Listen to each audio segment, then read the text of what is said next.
C'est un grand jour pour nous. 2003-2023, 20 ans de succès, 20 ans de travail, 20 ans de générosité pour produire ce qu'on pourrait appeler la renaissance de l'éducation au niveau de Sandiara. Pour produire ce qu'on pourrait dire, ce qu'on pourrait appeler également l'avenir de notre zone.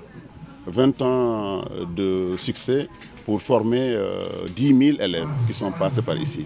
10 000 élèves, c'est un tiers de la population de Sandiara, qui compte 30 000 habitants. Pas seulement 10 000 élèves, mais il y a 3 000 intellectuels, 3 000 universitaires qui sont formés. Chaque année, nous produisons 250 bacheliers. Je vous rappelle juste, quand moi j'étais à l'école, on avait un bachelier tous les 5 ans. L'année où j'ai eu le bac, j'étais le seul bachelier des 32 villages. Aujourd'hui, nous avons dans toutes les universités du Sénégal des étudiants de Sandiara, 3 000 étudiants. En plus de cela, maintenant, nous avons également dans les autres écoles à peu près quelque chose comme 6 000 élèves du secondaire. On a 7 000 élèves du primaire et 3 000 autres élèves. C'est dire que l'essentiel de la population de Sandiara est aujourd'hui donc dans les milieux scolaires. Ce que je dois retenir, c'est d'abord deux notions. La première, c'est la solidarité. Cette école, cette idée, on l'a eue il y a presque 25 ans. Avec mon ami Dominique Colli, on était encore au Niger. J'étais encore patron de Nestlé à l'époque, de la recherche agronomique. Et nous avons pensé à un collège pour Sandiara, avec les aînés, n'est-ce pas Dominique? Mais ce n'est qu'en 2001-2002, quand j'étais à Johannesburg, que nous avons commencé les premières salles de classe. On a commencé par construire 2 salles de classe. Et un jour, autour d'un bon yassa à Yverdon, nous avons pensé à ce collège-là. Et un de mes amis qui est ici présent, Charles Zog, a dit que le projet sentait bon. Je ne savais pas que ça allait sentir aussi bon 20 ans plus tard. Et 20 ans plus tard, comme je vous dis, vous voyez, c'est ce qu'on a produit. Je pense que ce n'est pas le bilan matériel qui est important. Ce n'est pas les salles de classe qui sont importantes, leur beauté ou leur... Ce qui est important, c'est le produit de Sandiara. Aujourd'hui, nous avons des pilotes d'avions qui sont sur cette école-là. Nous avons des médecins qui sont sortis ici. Nous avons 3000 cadres qui sont sortis d'ici. Alors si un seul cadre comme moi a pu avoir cette idée et a pu initier la construction de cette école-là, a pu faire venir 15-16 usines, initier aussi la construction d'un lycée technique qui est juste à côté, quelle est donc la capacité, le potentiel de 3000 cadres? Donc pour moi, c'était la force la plus puissante, comme le disait Mandela. Il disait toujours que l'éducation, c'est la force la plus puissante, l'arme la plus puissante pour transformer le monde. Et cette école a transformé radicalement Sandiara. J'étais il y a un mois en Casamance, il y a ces 60 élèves, 60 étudiants de l'université de Ziguinchor qui sont venus nous accueillir. Donc c'est dire que, Dominique, Charles, en fait, notre objectif est largement atteint. On n'avait jamais pensé que 20 ans plus tard, on aurait pu avoir presque un tiers de la population qui est passée ici. Et ce n'est pas fini. Après cette école, nous avons construit 5 autres collèges pour réduire le nombre, parce que c'était presque 3000 élèves, à Faylar, comme vous le savez, à Soussan, à Louli, à Mbourok. Donc on a créé 5-6 autres collèges, plus le lycée technique. Et on ne va pas s'arrêter en si bon chemin.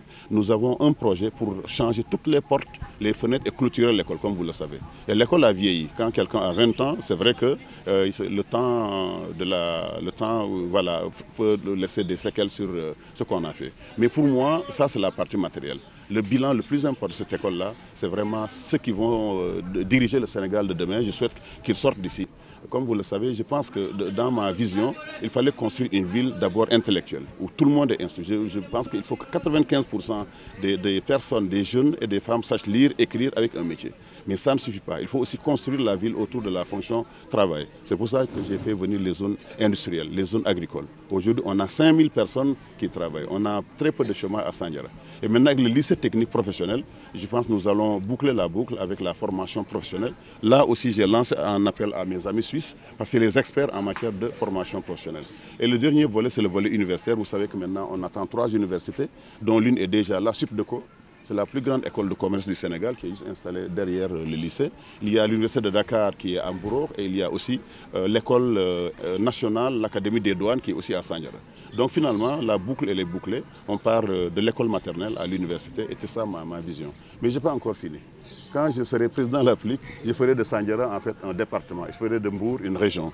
Ça va nous permettre de plonger encore toute cette région, alors la région de Mbour dans le développement mondial, dans le développement international. On a un véritable problème ici avec l'attribution des marchés. Vous avez vu que le marché a été attribué à une entreprise qui n'est pas à la hauteur et qui n'a pu finir le chantier qu'à hauteur de 60%, 8 ans après. Ça veut dire tout simplement qu'on doit revoir les critères d'attribution des marchés. Deuxièmement, on voit aussi qu'il n'y a pas eu de contrôle de la part des ministères. Parce qu'il y avait ce contrôle-là, on aurait dû arrêter le marché dès la deuxième année. Donc c'est ça qui fait qu'aujourd'hui, nous avons ce retard-là.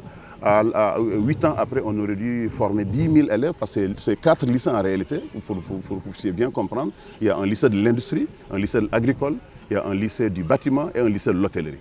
Donc on était censé former 2000 élèves chaque année, qui allaient donc faire une formation duale, 1 jour à l'école et 4 jours dans les usines, ou 4 jours à Sali, dans les hôtels, ou 4 jours dans les fermes agricoles. Et malheureusement, alors j'ai compris que maintenant l'État va prendre en charge, on a déjà viré l'entreprise qui s'en occupait, et maintenant il faut trouver une nouvelle entreprise, lancer un nouveau marché, et j'espère que d'ici 1 an, cette école va être terminée. Dr Serine Diop nous a trouvé il y a 20 ans en arrière en Suisse.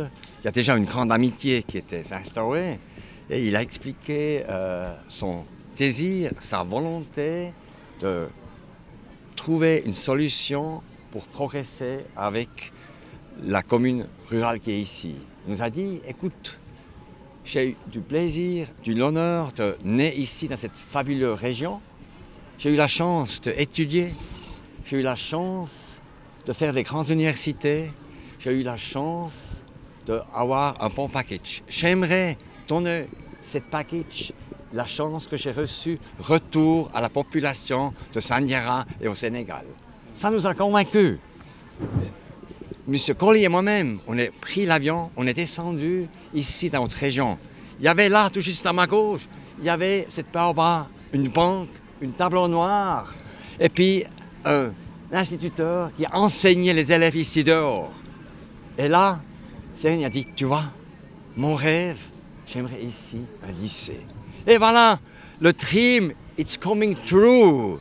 On peut que féliciter ici Dr Serine Diop, toute la population qui a cru à cet rêve qui s'est réalisé aujourd'hui.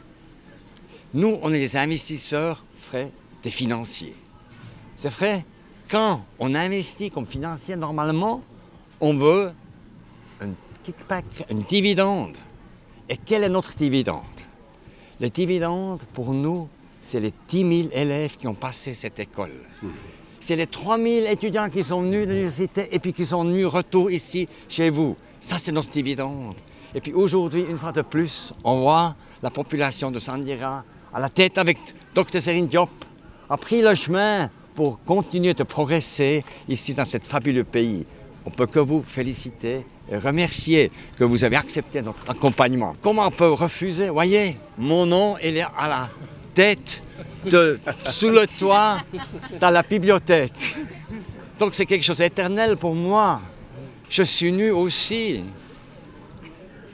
on peut dire, un peu sénégalais, on ne le voit pas. Mais mon cœur, tu sens fraternellement, Serine Diop qui m'a injecté intraveineuse.